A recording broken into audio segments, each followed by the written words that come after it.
Good evening mga paps. Welcome back po sa ating channel. Bert Mota na naman po mga paps. Yan, ngayong gabi dito tayo ngayon sa Twisties ng Teresa. Nagkayayaan kasi yung Team Malaw sa Arep na bumiyahe rito dun sa sinasabi nilang Mangantila. Kaya lang nauna na yung iba nating kasama kasi sumunod na lang tayo dahil may ginawa tayong MIUI 125 na nagpa-install sa atin ng mini driving light. Kasama rin natin siya sa Team Malaw sa Arep, si Boss Ninyo Narag. Yan, shoutout sa iyo Boss Ninyo Narag. Yan, so syempre naka-oo na tayo sa Team Malaw sa Arep na sasama tayo, kaya hindi pwedeng di tayo sasama. At saka isa pa,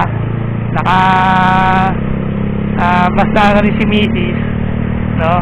Ang gusto ngayon si Mrs. kasi kung di tayo sasama malamang mag-aalmusal tayo ng sermon bukas na ito. Sabihin nun saan mo sasama tayo tapos di na pala tayo sasama, sayang yung basta ako, diba? So kaya tuloy pa rin tayo, so sunod na lang tayo sa kanila. Ka-message naman natin sila, nandun na raw sila sa Mangantila sa ngayon nandun na raw sila kasi medyo late na rin tayo nakasunod nga kasi dumating si paring Nino ng alas 5.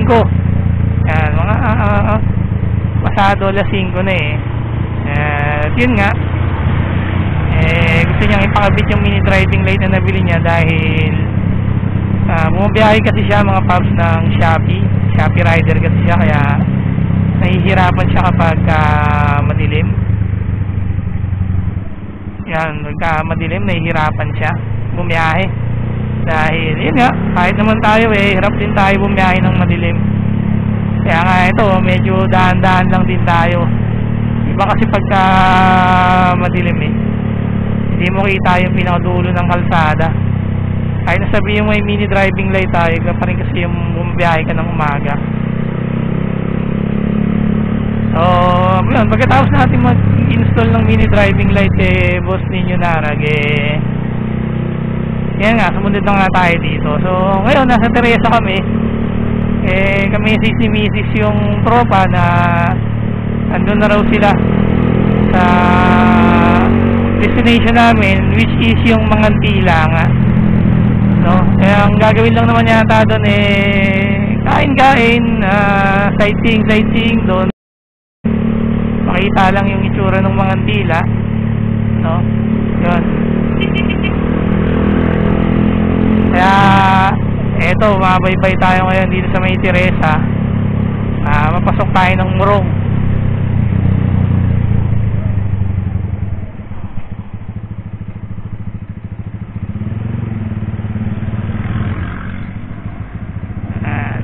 So update ko na lang kayo mga paps pagka andun na kami sa may Mangantila kasi medyo madilim yung biyahe natin. Kailangan naka-concentrate tayo sa daan kasi medyo marami pa naman makukulit din na mga rider, no?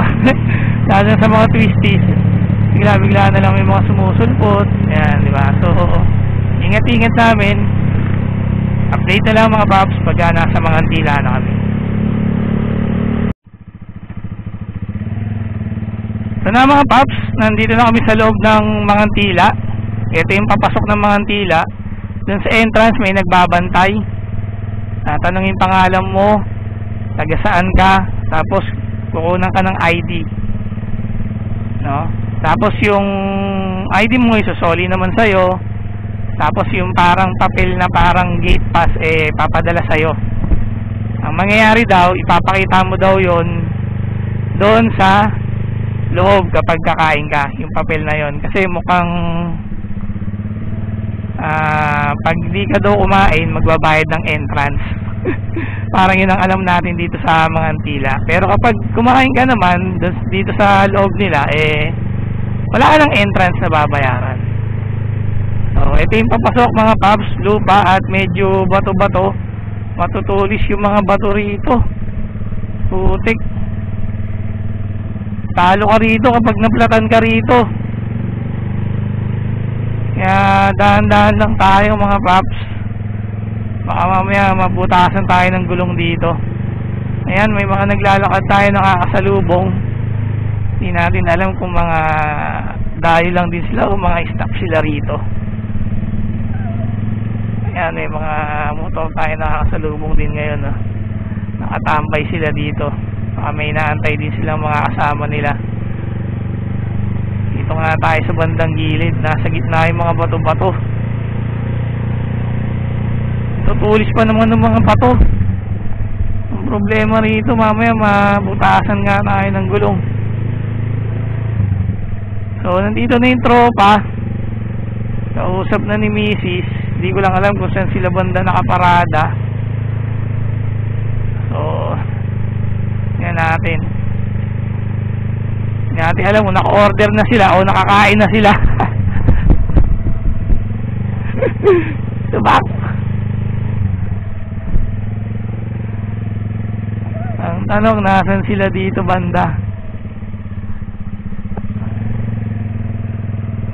At saan pwede pumarada yung motor?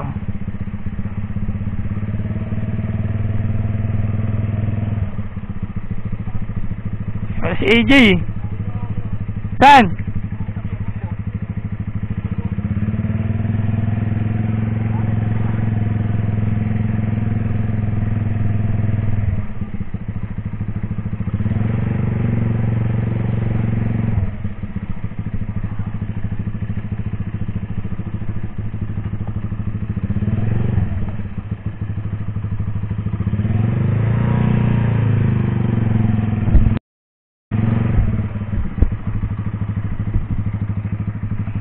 Ayun mga paps, andito na tayo. Sinalubong tayo ng isang tropa ni si AJ. Tinuro ko saan sila nakaparada. So okay na, nakarating na tayo.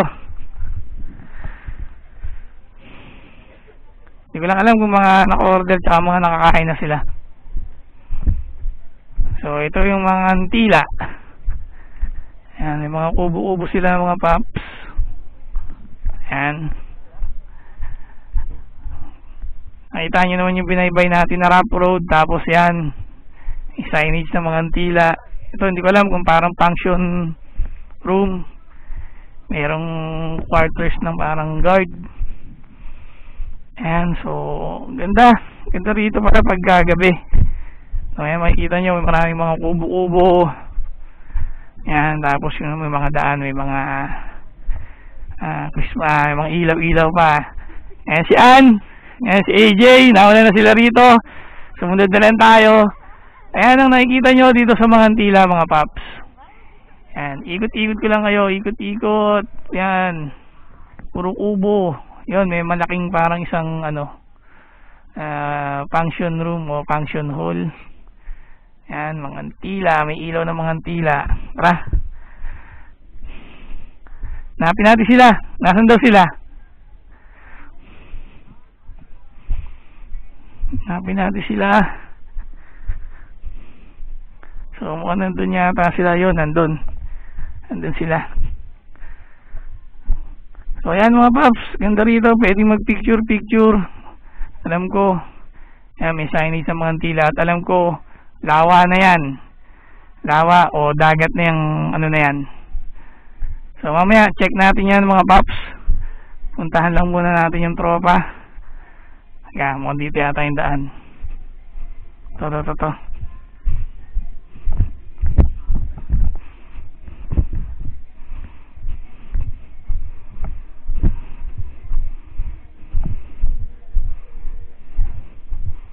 Yan, nagkakainan na pala sila. Naka-order na sila mga paps. Tayo parating pa lang. So yan, shoutout sa lahat ng mga nandito na kasama natin sa Team Alaws Arif. Yan, nakarating tayo, nakasunod tayo. Si Lorraine, si Noel, si Joel, si Ana, si Ambet, yan, si Ate Gude, si Marco. Hoy, parang iba na naman yung kasama mo ah. Parang hindi ito yung kasama mo sa Agus River. Ayun pa rin ba yun? Si Kirani, tsaka si Ate. Mukhang naka-order na sila. So, mamaya, tour ko kayo mga paps. Kain-kain muna tayo. Ayun pa pala. Si Edward, yan, si Edward, tsaka si Mika. Yan, shoutout sa kanilang lahat. So na mga paps, dumating na yung mga in-order natin pagkain. In-order pala nila. Yan. Yan, may pansit silang in-order. Koy, ano in-order mo, Koy? Kape. Kape, tsaka? Kape, tsaka kape. Yan, mga in-order nila mga paps. Mga kain? medyo matagal nga lang ang serving daw pag dito sa mga Antila. Kasi kanina pa sila umorder. Pagdating namin, wala pa yung pagkain nila. Mga 30 minutes yata bago daw na-serve yung pagkain. So sila doon, hindi ko alam ano bang... Ato! Ato! Ano order niyo dyan? Wala po. Wala pa? Wala pa yun. Wala pa pala yung order nila. Sabaw lang, sabaw lang. Ilan po yung order nyo na pansit? Dalawa. Kasi sa po sa inyo. Di ba sa dito ako na kami dalawa na lang. Basta, sir, yung additional na lang yung dalawang, avocadong hinog. Shoutout, sir. May gusto kayo shoutout, sir.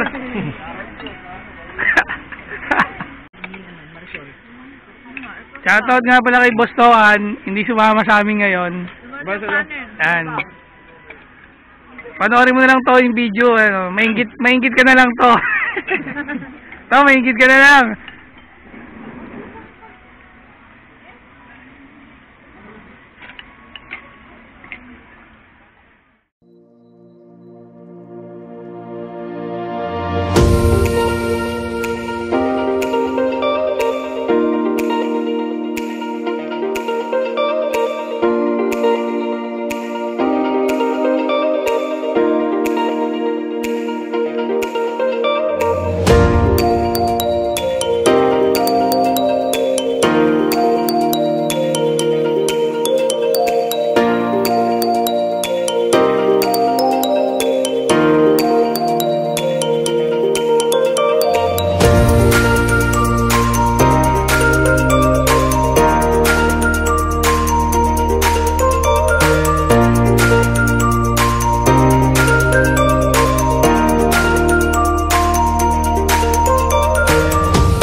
Mga paps, uwi na kami, nakalabas na kami ng mga Antila. So yan yung mga kasama natin, mga tropa natin, mga nasa unahan. So shoutout sa lahat ng mga nakasama natin ngayong night ride. Yan, dito sa Baras. Yan. So ilang motor kami, hindi ko nabilang kanina eh, pero marami rin kami. Lahat ng mga nakasama natin kanina, ride safe sa ating lahat pa uwi.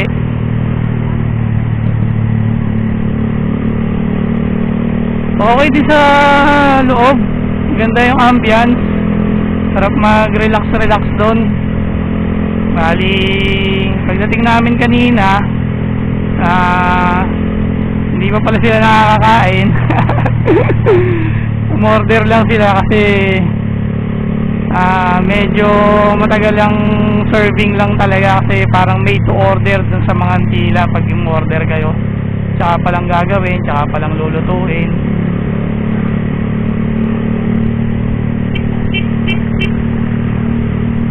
Kaya medyo matagal yung pag-aantay nila, kaya pagdating natin, inabot pa natin sila, hindi pa pala sila kumakain.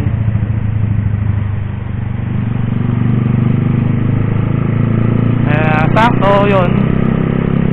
Pero marami yung serving, lalo na yung pancit na in-order namin. Tsaka bukod sa marami yung serving niya, ang ano lang doon, pricey.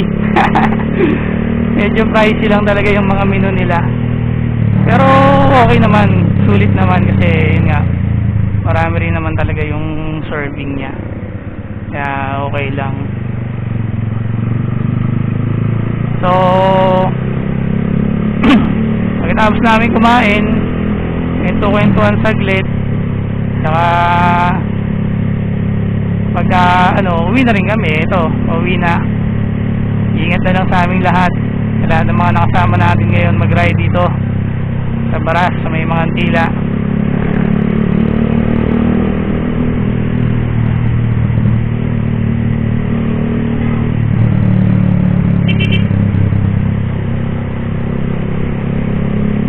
Lagi tayong nasa ulian pagka may ride. Minsan lang tayo sa una kapag hindi nila alam yung pupuntahan, hindi nila kabisado yung daan. Yan. Pero mas gusto ko kasi nga nung nagra-ride ako na nasa ulian ako. Kung makikita nyo halos sa mga ride na naka-upload sa atin, madalas natin sabihin doon na mas gusto natin sa ulian. Nakikita natin sila kasi pag nasa unahan parang feeling ko nagra-ride ako mag-isa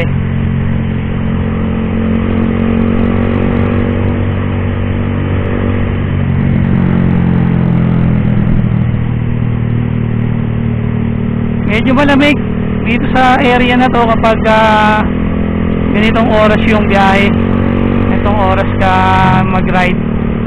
Yan, kasi may lawa na nga dun yung mga Antila na yun, lawa na yun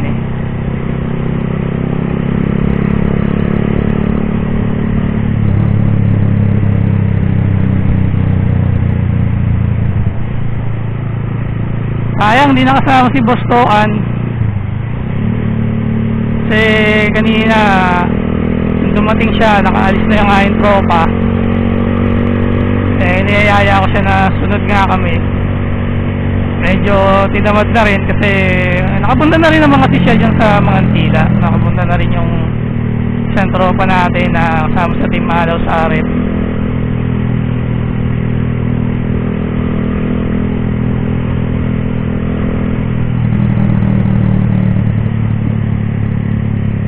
So ang way namin hindi ko alam kung Teresa pa rin yung magiging way namin pa uwi.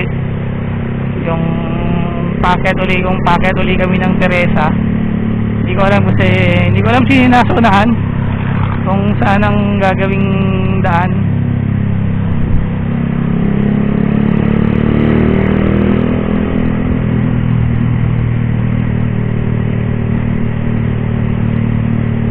May mga twisties din dito papunta, kagaya ng nadaanan natin sa ngayon. Yan, may mga rin, sigsagin din.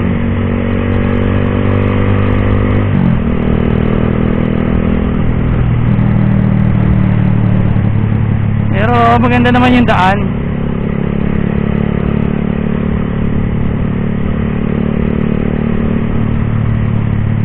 Dali mga nakasama natin ito. Shoutout kay Marco tsaka sa girlfriend niya. Tapos si Mika at saka si Edward, si Ambed tsaka si Ate Gude, si Joel at saka si Ana, si Kuya Rani tsaka si Ate, tapos si Noel at si Lorraine. Yan yung mga nakasama natin.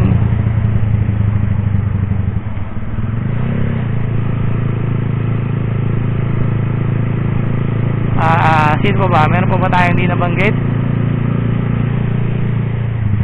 So ingat-ingat na lang at ride safe sa amin lahat. So paano mga paps? Ito muli ang yung lingkod, Bird Moto, nagsasabing ang taong kaskasero, kapili ng peligro. Adios mga paps.